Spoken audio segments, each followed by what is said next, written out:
इस लेक्चर में हम लोग बात करेंगे वू CLI की। तो वू CLI होता क्या है और ये कैसे काम करता है। एक्चुअली वू CLI जो है कमांड लाइन इंटरफेस है और कुछ नहीं, जो कि जैसे कि हम जो कमांड्स वू के कमांड्स हैं वो डायरेक्टली यूज़ कर सकते हैं। अगर आप विंडोज़ पे हैं तो कमांड टर्मिनल ओपन कर लीजिए, अगर कमांड प्रॉम्प्ट, और अगर आप मैक पे हैं तो टर्मिनल, और अगर उबंटू पे हैं या कोई भी लाइनक्स सिस्टम पे है तो उबंटू यूज़ कर सकते हैं। Let's install Vue CLI। अब उबंटू में होता ही है कि हमें जो भी ग्लोबल पैकेजेस होते हैं npm के, वो इंस्टॉल करने के लिए हमें सूडो लगाना पड़ता है। अच्छा, एक चीज़ और, इसको इंस्टॉल करने से पहले आपके सिस्टम में लेटेस्ट वर्जन होना चाहिए npm का। npm इंस्टॉल करने से पहले आप नोड इंस्टॉल कर लेना। नोड की जो ऑफिशियल वेबसाइट है वहाँ से आई थिंक node.js.org है। अब हम यहाँ पे इंस्टॉल करते हैं वू CLI को, तो सूडो, उससे पहले चेक कर लेते हैं नोड वर्जन, नोड वी। सो मेरा नोड वर्जन 16 है, अभी आई थिंक 18 चल रहा होगा, आप चेक कर लेना। अब हम इंस्टॉल करते हैं npm install at global at woo/CLI। let's install it and it is installing। ये जब तक इंस्टॉल हो रहा है तब तक, हाँ। और हमें अब इससे होता क्या है कि हमें, जैसे ये npm एक कमांड है, हमें आगे npm लगा के हम कोई भी चीज़ों को इंस्टॉल कर सकते हैं। वैसे ही हमारा ये एक वू कमांड दे देता है। वू के बाद हम कुछ भी लगाएंगे तो वो पर्टिकुलरली वू के लिए रन कर जाएगा। It's installing right now. मैं थोड़ी देर के लिए वीडियो स्किप कर देता हूँ, ये जब इंस्टॉल हो जाता है तब उसके बाद हम इस पर बात करते हैं। वो इंस्टॉल हो चुका है हमारा। एक्चुअली इसमें मैं सूडो लगाना भूल गया था, तो एरर आया था परमिशन का, तो सूडो लगा के दोबारा रन किया तो ये फाइनली इंस्टॉल हो चुका है। अगर आपको लेट से कोई भी एक नया प्रोजेक्ट क्रिएट करना है वू का, सो उसके लिए क्या कमांड होता है, Vue create and the project name. Let's say demo project, अभी के लिए हम इसे डेमो प्रोजेक्ट क्रिएट कर लेते हैं, उसके बाद आगे जो भी होगा देखते हैं। जैसे ही मैं ये रन करता हूँ तो मेरे पास कुछ ऑप्शंस आ जाते हैं। वू 3 के लिए बबल, इलेसेंट, लिंट, हम मैनुअल सेलेक्ट करते हैं, मैनुअल में बबल ले लेंगे, टाइप स्क्रिप्ट ले लेंगे, और अभी के लिए लिंटर यूज़ नहीं करेंगे, आगे के लेक्चर्स में देखेंगे लिंटर और स्लैश फॉर्मेटर होता क्या। आगे चलते हैं। अभी ये ऑप्शन दे रहा है, अच्छा हाँ, जो अनसेलेक्ट करने के लिए आप स्पेस बार का यूज़ कर लेना। और जैसे ही अब हमारे पास वू 2 का ऑप्शन है एंड 3 का, तो वू 3 पे काम करेंगे। कस्टमर सिंटैक्स कंपोनेंट को नो कर लेते हैं, इसको भी नो, और डेडिकेटेड कॉन्फ़िगरेशन फाइल चाहिए हमें, हाँ, और इसको सेव नहीं करते हैं, नो। सो ये हमारा प्रोजेक्ट क्रिएट हो चुका है। अभी एक्चुअली हो रहा है create. Let's wait for a minute, बस हो ही जाएगा। Installing right now. और जब जैसे हमारा ये प्रोजेक्ट क्रिएट होता है, ऐसा ज़रूरी नहीं है कि जो हमारा प्रोजेक्ट है, जो इसमें जो फाइल्स बनती हैं वो डायरेक्टली सर्वर पे जाती हैं। हम पहले उसको बंडल करते हैं। बंडल करने के बाद सिंपली एक इंडेक्स फाइल मिलेगी हमें, और उसके साथ कुछ JS स्क्रिप्ट्स मिलती हैं। उनको रिलेटिवली हमें अपने सर्वर पे डिस्पैच करना होता है। बट अभी के लिए हम लाइव सर्वर यूज़ करते हैं। लाइव सर्वर के लिए क्या यूज़ करना है, npm run serve। So use करते हैं npm run serve।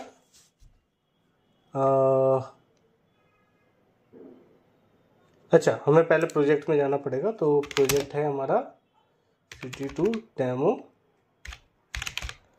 प्रोजेक्ट वो मैंने बाहर रन कर दिया था, कोई इशू नहीं है। अगर मैं जैसे ही रन करता हूँ, अब मेरा डेवलपमेंट सर्वर स्टार्ट हो चुका है। अगर मैं चेक करूँ, ये है हमारा 8080 पे, पोर्ट 8080 पे। सो मैं इसको अगर चेक करूँ, लोकल होस्ट पोर्ट 8080, ये हमारा सर्वर बन चुका है। अब यहाँ पे जो कोड्स थे हमारे, अगर हम इसे चेकआउट करूँ तो हमारे पास क्या है, ये पैकेजेशन है। यहाँ पे ये सर्व कमांड पे एक्चुअली में इंटरनली ये रन होता है, बिल्ड के लिए ये होता है। हम डायरेक्ट बिल्ड करेंगे तो हमें फाइल भी मिलेंगी। इसमें हमारा होता है ये main.ts फाइल, जो कि हमारा मेन एंट्री पॉइंट है इस एप्लीकेशन का। ये है हमारा ऐप वो, यही हमारा रिस्पॉन्सिबल है, जो हमारा सबसे पेरेंट कंपोनेंट है। अच्छा, लगता है मुझे इसमें मेरे पास उसका सपोर्ट नहीं है। एक्सटेंशन जो है उसका, एक एक्सटेंशन है वीटूर का, वीटूर नाम से। ये जो है इसे इंस्टॉल कर लेना, वरना फिर सब कुछ बहुत बेकार से ही लगता है। अब वीटूर अगर मैं देखूं तो शायद मुझे लग रहा है ये मेरे पास पुराना वर्जन है, इसी वजह से वो यहाँ पे एरर दे रहा है इसको कि ये दोनों एक साथ नहीं आ सकते। जबकि हमें पता है कि वो 3 में हमारे पास ये फीचर आ चुका है कि ये दोनों हम एक साथ यूज़ कर सकते हैं, तो इसमें कोई प्रॉब्लम नहीं है। इस एरर को अभी इग्नोर कर देते हैं, ये मैं रिजॉल्व कर दूंगा बाद में। एंड अब इसमें देखें तो ये हेलो वर्ल्ड जो है इंक्लूड हो रखा है, और ये कंपोनेंट है ये।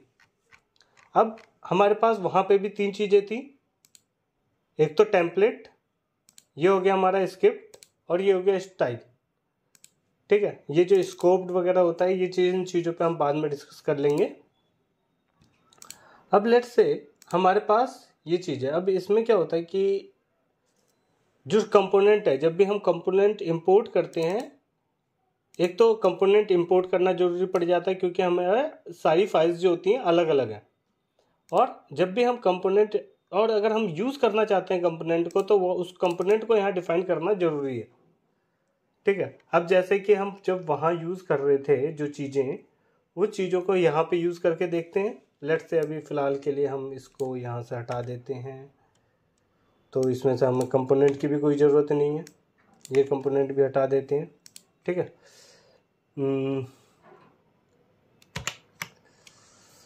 लेट्स से अब यहाँ पे पी टैग लेते हैं एक,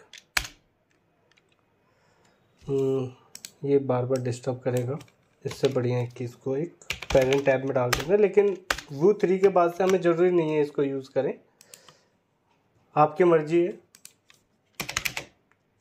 अब अगर मैं यहाँ पे ये नेम यूज़ कर लेता हूँ,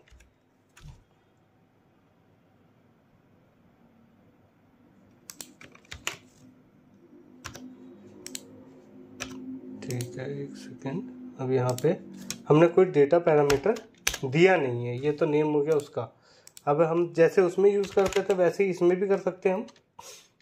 डेटा से ज़्यादा कुछ फ़र्क नहीं है, अगर आपको उसका भी इम्प्लीमेंट कर लेते हैं तो दोनों सेम ही हैं, बस थोड़ा बहुत सिंटैक्स का डिफरेंस है।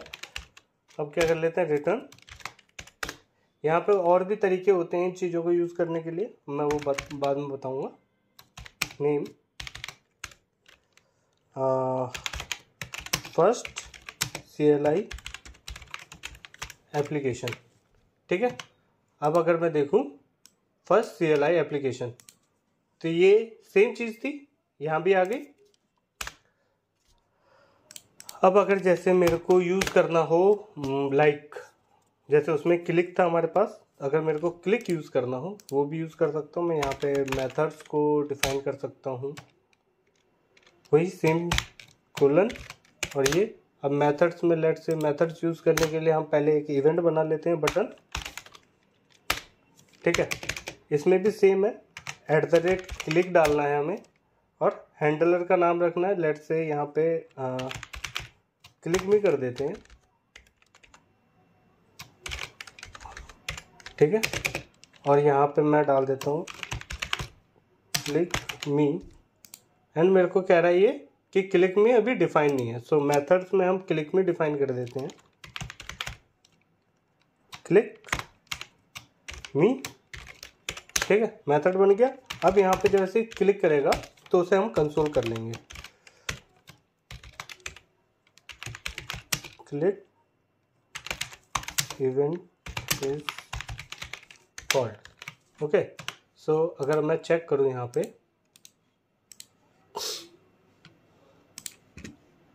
तो ये क्लिक इवेंट कॉल हो रहा है, ठीक है। तो ये तो हो गया हमारा क्लिक इवेंट।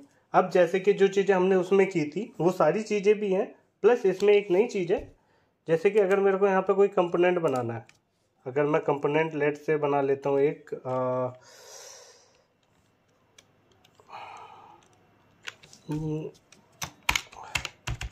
हेलो डॉट, वो हमें फाइल का नाम देना होता है, ठीक है। अब इसमें हमारे पास फिर से वही 3 चीज़ें हैं, टेम्पलेट, ठीक है, दूसरी चीज़ क्या है हमारे पास, स्क्रिप्ट, जो चीज़ हमें चाहिए, सेम चीज़ है, उसमें ऐसा कुछ हार्ड एंड फास्ट नहीं है।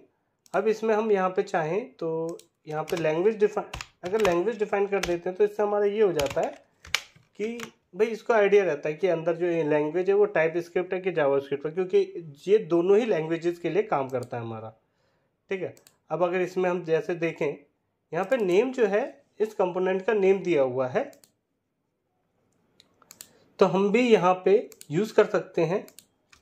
एक्चुअली हमें जब इसको एक्सपोर्ट करना होता है तो हम यूज़ करते हैं एक्सपोर्ट क्लास। अब हम चाहें तो उसको यूज़ भी कर सकते हैं यहाँ पे, अच्छा क्लास नहीं, इसमें डिफ़ॉल्ट होता है, वो एंगुलर में हम यहाँ पे क्लास यूज़ करते हैं। अब ज़रूरी नहीं है कि आप इसको कोई नाम दें या कुछ भी, बट हम नाम दे देते हैं कि ये हमारा हेलो कंपोनेंट है, ठीक है। अब हेलो कंपोनेंट है तो बस यहाँ पे एक काम करते हैं, एक डिव लेते हैं, उसमें एक पी टैग ले लेते हैं और यहाँ hello from hello component. Okay, अब ये कंपोनेंट तो बन गया हमारा। अब उस कंपोनेंट को यहाँ कैसे इंक्लूड करें, तो उसके लिए क्या करते हैं, इंपोर्ट यूज़ करते हैं, इंपोर्ट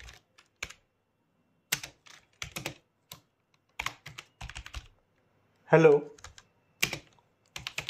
फ्रॉम, अब उस फाइल का नाम जहाँ से कि उसको इंपोर्ट करना है। अब इंपोर्ट कहाँ से करना है, हम जाएंगे उस फाइल पे, फाइल कौन सा हमारा, कंपोनेंट्स। अब कंपोनेंट्स के बाद क्या है हमारा, हेलो डॉट वू।